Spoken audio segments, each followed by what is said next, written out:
Hello friends, good morning everyone, welcome back to my channel. আজ অনেক সকাল সকাল ঘুমটা ভেঙে গেছে। কুয়াশার চাদরে মোড়া শীতের সকালটা দু চোখ ভরে উপভোগ করার সুযোগটা তো খুব বেশি একটা হয় না। আর যখন ভাগ্যবশত সেটা হয়েইছে, সেটাকে হাতছাড়া করার কোনো মানেই থাকে না। তাই ভাবলাম তোমাদেরও সঙ্গে করে নিয়ে আসি। চারিদিকে সূর্যের আলো আর কুয়াশার হালকা চাদর মিলে মিশিয়ে কেমন অদ্ভুতভাবে একাকার হয়ে গেছে দেখো। আজ পাখির কোলাহলও তেমন একটা শোনা যাচ্ছে না, কারণ শীতে মনে হয় পাখিরাও জবুথবু হয়ে গেছে, ঘুম থেকে উঠতে দেরি হচ্ছে কিনা। চারিদিকটা তাই অদ্ভুত রকম ভাবে শান্ত, শুধু শোনা যাচ্ছে টুপটুপ করে শিশিরের শব্দ। আমাদের টপিও সারা রাতের ব্যস্ততা কাটিয়ে, তার পাহারা কাটিয়ে, ডিউটি শেষ করে এক প্রকার এখন গভীর নিদ্রায় মগ্ন। ঠান্ডায় কেমন গুটি সুটি হয়ে গেছে দেখো।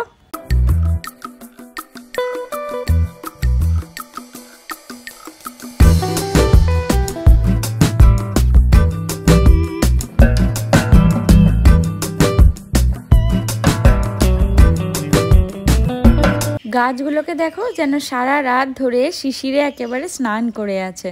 যেদিন এমন সকালবেলা ঘুম থেকে উঠতে পারি সেদিন নিজের উপর খুব রাগ হয়, জানো তো। রোজ যদি উঠতে পারতাম তবে কিছুটা সময় এই প্রকৃতির সুন্দর মুহূর্তের সাথে আমিও কাটাতে পারতাম আর তোমাদেরও সঙ্গে করে নিয়ে আসতে পারতাম। ফুলগুলো কেমন জবুথবু ও ঠান্ডায় সিটিয়ে রয়েছে। ঠিক যখনই রোদটা একটু পড়বে আরো দিনটা বাড়বে, তখন এর আসল রংটা প্রকাশ হবে। আর এদিকে বাবা কত গাছ নিয়ে এসেছিল, কিছুই আর ঠান্ডায় লাগিয়ে উঠতে পারছে না। গাছের ফুলগুলো এখনো ঠিকভাবে নিজেদেরকে মেলেও ধরতে পারেনি। আর কিছুক্ষণেরই অপেক্ষা, তারপর তো তারা অন্য জায়গায় স্থান পাবে।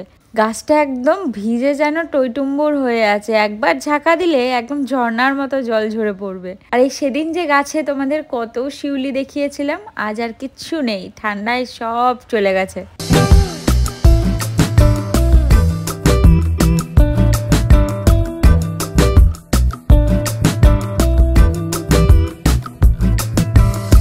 আর ঘরে ঢুকে দেখি ইনি আমাদের ঘরে এখন বিরাজমান। কিছুতেই যেন এনার নড়নচড়ন নেই। আজকে এই ঘর তো কালকে ওই ঘর। প্রকৃতির কি অদ্ভুত রকমের সৃষ্টি, তাই না?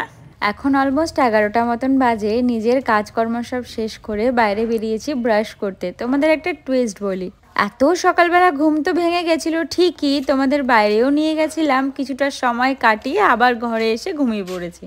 এটা তো হাওড়ে ছিল, এত শীতের মধ্যে আমি এত সকালবেলা ঘুম থেকে উঠে যাব, এটাও আবার পসিবল নাকি? তবে বাড়িতে কিন্তু জোর কদমে কাজকর্ম চলছে। এতদিন তো রং রং রং করতে করতে পাগলা হয়ে গেছি, এবার শুরু হয়েছে পরিষ্কার পর্ব। আর কয়েকটা দিনেরই অপেক্ষা, পুরো বাড়িময় পুরো অন্যরকম একটা সাজে সেজে উঠবে। তাই সেটারই তৈয়ারি চলছে একটু আর কি। এই জায়গাটা যেহেতু গাছ লাগানো হয়, একটু উবড় খাবার তো রয়েছে, তাই একটু সমান করে না দিলে তো চলবে না। ব্রাশ করে ফ্রেশ হয়ে তোমাদের সাথে গল্প করে আসলাম বেডটা গোছাতে। জানো তো, ঘরের কোনো কাজ আমি না করলেও এই বেডটা যদি অগোছালো অবস্থায় থাকে না, আমার নিজেরই কেমন যেন একটু অগোছালো অগোছালো মনে হয়। আমার বেড টেবিলটার কথা তো ছেড়েই দাও, সেটা তো সবসময় অগোছালোই থাকে, মেনটেন করা আমার পক্ষে সম্ভব না। তবে বেডটা গোছালেই কেমন আধা মনে হয় ঘরের লুকটাই চেঞ্জ হয়ে গেছে। তবে আমাদের তো আবার সলার ঝাড়া ঝাড়া বেড পরিপাটিতে একদম মন ভরে না। পুরোনোকে কি সব দিক থেকে সরিয়ে দেওয়া যায়? এখন বসেছি কার্ড গোছাতে, কারণ কিছু কার্ড কাকাকে এখন দিতে হবে। কাকা ইনভাইট করবে, 3 জন মিলে 3 দিক থেকে ইনভিটেশন শুরু করেছে। তাহলে তোমরা বলো, আমাদের এত লোকজনের ইনভিটেশন একা করা কি সম্ভব আমার বাবার পক্ষে? আর সব থেকে বড় কথা, অভিভাবক হিসাবে আমার 2 কাকাই বা বাদ যাবে কেন? তোমাদের দেখিয়েছিলাম না, বড় বড় 2 ব্যাগ কার্ড একদম টেনে বাড়িতে নিয়ে এসেছি, আর এখন সেটা কয়কটায় গিয়ে ঠেকেছে দেখো। খুব বেশি হলে আর 50 পিসেস কার্ডই বেঁচে আছে, কিন্তু সেগুলোর মেয়াদও আমার বাড়িতে খুব বেশি দিনের না। জুতোখানা কোথায়? আমি এখন বাবার সাথে একটু বেরোচ্ছি, আমাদের ব্যাংকে কিছু কাজকর্ম আছে। এখন তো এই ব্যাপার স্যাপার যেতেই হয়, অপশন নেই।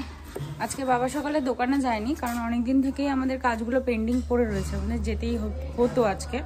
তো আজকে ফাইনালি ডিসাইড হলো আজকে আমরা যাব ব্যাংকে, নাহলে হচ্ছে না। আজ নয় কাল, কাল নয় পরশু, পরশু নয় তরশু, এই চলছে। চলো এগো। বাবা না তো, বাবা চলো চলো, আর টাইম নেই। কি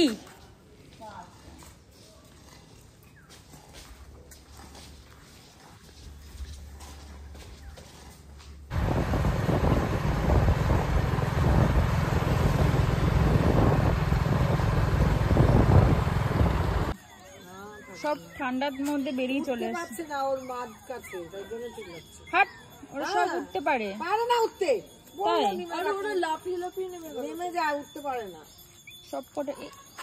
হ্যাঁ না না দেবে না দেবে না।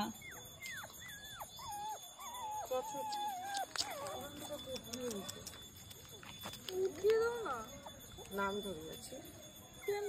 চল ওরা বেরিয়ে গেছে।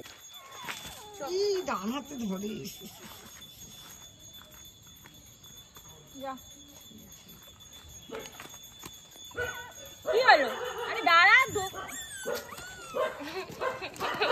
মার কাছে দিয়ে আসছি পাগল। কেমন করে তুলছে? আরে দাঁড়া মার কাছে দিয়ে আসছি। যা এই দেখি রে, ওই বেরোবি না। যা যা মার কাছে যা, যা মার কাছে। কি সব চুল ধরেছে হাতে। চল মার কাছে চল, চল মার কাছে চল। এখানে না কিছু দিয়ে দিতে হবে না, লাফিয়ে লাফিয়ে নেমে যায়। একটা ইট দিয়ে দাও না উপরে, দেবো আমি। ওই আচ্ছা যা যা মার কাছে যা, যা মার কাছে যা। হাত না দিয়ে কিন্তু কিছু ধরবি না। এখানে একটা ইট দিতে হবে।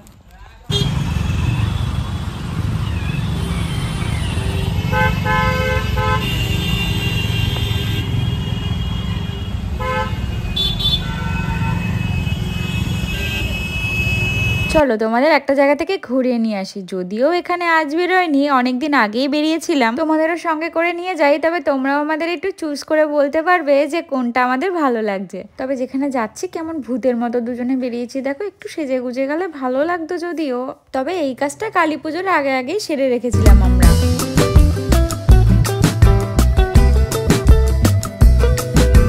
আজ আবার একবার এসেছি কার্ডের ওখানে। আমার কার্ডটা তো মোটামুটি শর্ট আউটই হয়ে গেছে, কিন্তু রুডির কার্ডে আবার ভুল বেরিয়েছে। এতবার এত রকম করে ঠিক করার পরও পুরো ফরম্যাটটা জুড়ে ভুল এসছে, আর লিফগুলো না একেবারে প্রিন্ট হয়ে চলে এসেছে। ব্যাস আমাদের দেখার জন্য এখানে ডেকেছিল, মানে কি কি কারেকশন আছে কি না বা ঠিকঠাক এসেছে কি না। এসে দেখি তো এক বিশাল কাণ্ড, পুরো লিফটটা ধরেই ভুল প্রিন্ট হয়ে এসেছে। যেই ফরম্যাটটা আমরা দিয়েছি সেই ফরম্যাট তো আসেইনি।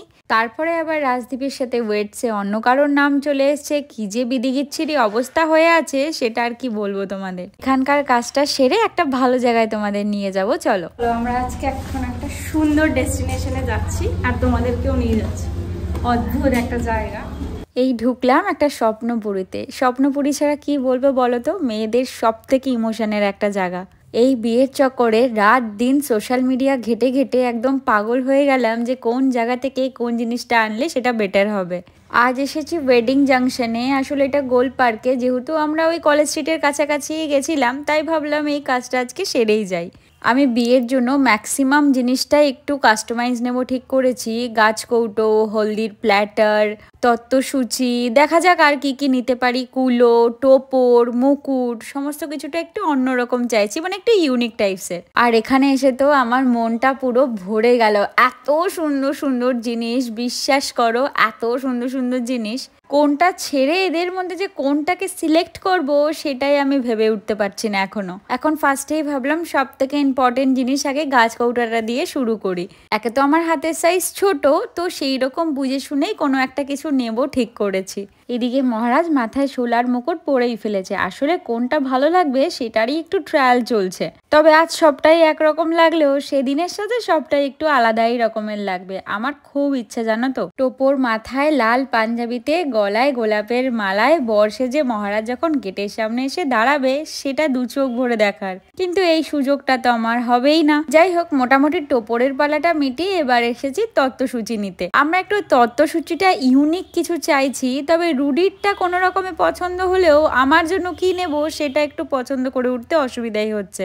রুডির বাড়ির জন্য ও এই অপশানটা দেখছে, ওর এটা একটু ভালো লেগেছে, কিন্তু বাকি আরো দেখার চেষ্টা করছি যে কোনটা বেশি ভালো লাগে। ইনি হচ্ছে এই দোকানের ওনার। উনি সমস্ত কিছু ধরে ধরে আমাদের বোঝানোর চেষ্টা করছে, দেখানোর চেষ্টা করছে। খুব ভালো বিহেভিয়ার দিদির। তবে রুডিরটা পছন্দ করলেও আমার জন্য কিছু এখনো ঠিকঠাক ভাবে খুঁজে উঠতে পারিনি। তাই আমি ভাবলাম যে এই কুলোটার মধ্যে কিছু একটা কাস্টমাইজ করিয়ে নেব। তো কি করাবো না করাবো সেটা এখনো পর্যন্ত মাথায় আনতেই পারছি না। দিদিকে বললাম যে তোমার ওপরই সবটা ছেড়ে দিলাম, তবে আমাকে এই কুলোটা আমার মনের মতো তুমি তৈরি করে দিও। একটা বিয়েতে সব থেকে ইম্পর্টেন্ট পার্ট থাকে এই তত্ত্বসূচি, সবার চোখটা যেন ওই দিকেই আটকে থাকে। তাই আমি ঠিক করেছি যে তত্ত্বসূচিটা একটু ইউনিক রকমেরই হবে আমাদের। তত্ত্বে কি কি আসবে সেটা তো পরের কথা, কিন্তু তত্ত্বসূচিটা কতটা সুন্দর দেখতে হবে সেটা কিন্তু মেন অ্যাট্রাকশনে থাকা উচিত। যাই হোক, ওটার কাজ মিটিয়ে এখন আসলাম আমরা হলুদের জন্য প্ল্যাটার নিতে। আমরা ঠিক করেছি হলুদের জন্য প্ল্যাটারটা নিয়েই যাব এখান থেকে, কারণ সবই যখন সাজিয়ে গুছিয়ে সমস্ত কিছু পরিপাটি করে যাচ্ছে, হলুদের বাটিটাই বা কেন কম যায় বলতো। কি সুন্দরভাবে সমস্ত প্ল্যাটারগুলো সাজানো, শুধু দেখো কোনটা ছেড়ে কোনটা নেব সেটাই তো বুঝতে পারছি না। সবাই যেন চোখটা একেবারে আটকে রয়েছে। কি সুন্দর কনসেপ্টে সমস্ত কিছুটা পরিপাটি করে সাজানো। যদিও গায়ে হলুদের প্ল্যাটার কিছুক্ষণের জন্যই এর মেয়াদ, কিন্তু সবকিছুর মধ্যে যদি একটু পরিপাটি না হয় তবে সবটা বেমানান লাগবে না। তবে আমাদের গায়ে হলুদের প্ল্যাটার দুটো নিতে হবে, তার কারণ যাত্রামঙ্গল ঠিক যেমন মহারাজের বাড়ি থেকে গায়ে হলুদ ছুঁয়ে মাছ পান হলুদ তেল সমস্ত কিছু আমার বাড়িতে আসবে, ঠিক তেমনই আমার বাড়ি থেকেও সেম জিনিসগুলোই ওদের বাড়ি যাবে। যদিও আমার বাড়ি থেকে পাঠানো গায়ে হলুদটা ওর কোনো কাজে লাগবে না, কিন্তু ওই যাত্রামঙ্গল হিসাবে পাঠানোর নিয়ম আছে। আমরা গায়ে হলুদের প্ল্যাটারটাও একটু কাস্টমাইজ করাতে দিলাম। তবে এবার আসলো সব থেকে মেইন পার্টে। এতক্ষণ যা হয় তাই ভাবে সমস্ত কিছু তো সিলেক্ট করেছি, কিন্তু এখন এই টোপর সিলেক্ট করাটা যে কি কষ্টকর ব্যাপার। টোপরের কারুকার্যগুলো তো একটার থেকে একটা সুন্দর, কিন্তু কোনটা আমাকে ভালো লাগবে সেটা তো এখন আমি বুঝতেও পারছি না। একে তো এরম ভূতের মতো চলে এসেছি, কোনোটা মাথায় দিয়েই নিজেকে ভালো লাগছে না, সবটাতেই বেমানান লাগছে। মনে হচ্ছে এমন একটা জিনিস মাথার ওপর থাকবে কেমন দেখতে লাগবে সেটাও বুঝতে পারছি না। তবে পরে তো একটু বোঝার চেষ্টা করছি কোনটার থেকে কোনটা বেস্ট, কিন্তু এখন কি এই সাজে কিছু বোঝা যাবে বলো তো? তবে এখান থেকে আমাকে দুটো টোপর নিতে হবে, একটা বৃদ্ধির জন্য নিতে হবে, একটা বিয়ের জন্য নিতে হবে। বৃদ্ধিতে তো মোটামুটি একটু সকালেই বসতে হবে, অতক্ষণ পরে থাকা টোপরটা, তারপর আবার একটু দৌড়াদৌড়ি ফটোশুট সবে না একটু নষ্ট হয়ে যাওয়ার চান্সেসটা বেশি থাকে। তাই ওই যে আমার একদম পেছনে সুন্দরভাবে সাজানো রয়েছে নর্মাল টোপরগুলো, ওগুলো আমি বৃদ্ধির জন্য নিয়ে নেব। তবে এই সূক্ষ্ম কাজের টোপরটা নষ্টও হবে না, একদম প্রপারলি থাকবে বিয়ের সময়। আর আমি তো খুব শান্ত প্রকৃতির মেয়ে, তাই এইসব সূক্ষ্ম কাজের জিনিসপত্রগুলো আমার কাছে একটা অপশনাল রেখে দেওয়াই বেটার। তবে জানো তো, ভারী মেকআপে লাল বেনারসিতে সুন্দর গয়নায় মুকুট মাথায় গলায় মালায় পরে যে কেমন লাগবে দেখতে, সেটা নিয়ে কিন্তু খুব এক্সাইটেড। চলো মোটামুটি হয়ে গেছে, এবার বাড়ির দিকে রওনা দিই। রাত প্রায় 11টা, এখন বসেছি বিয়ের কার্ডের নাম লিখতে। বাবার দোকানের ওখানকার সমস্ত লোকজনকে এবার ইনভাইটটা আস্তে আস্তে সেরে ফেলতে হবে, আর তো হাতে সময় নেই। প্রতিদিনই 2-3টে করে কার্ড নিয়ে যায়, আর 2-3 জন 4 জন 5 জন যাই পারে ইনভাইট করে সেরে আসে। আজকের লিস্টটা কিন্তু অনেক লম্বা। যাই হোক, এরকম অল্প স্বল্প করে একটা একটা করে আস্তে আস্তে সবাই মিলে কাজ এগোচ্ছি। তবে ভিডিওটাও আজকে এখান থেকেই শেষ করি। কাল আবার একটা নতুন ভিডিওতে তোমাদের সাথে দেখা হবে। ততক্ষণ তোমরা ভালো থেকো, সুস্থ থেকো, সাবধানে থেকো। আর পুরো ভিডিওটা ভালো লাগলে একটা লাইক করে দিও। ভিডিওটা দেখে অবশ্যই কমেন্ট করে জানিও তোমাদের কেমন লাগলো। প্রত্যেক দিনের এই একটু একটু করে কাটানো মুহূর্তগুলো যে তোমাদের সাথে শেয়ার করে কি ভারী আনন্দ লাগছে, কি আর বলবো তোমাদের। শুধু একটাই চাওয়া, সব সময় পাশে থেকো আমার।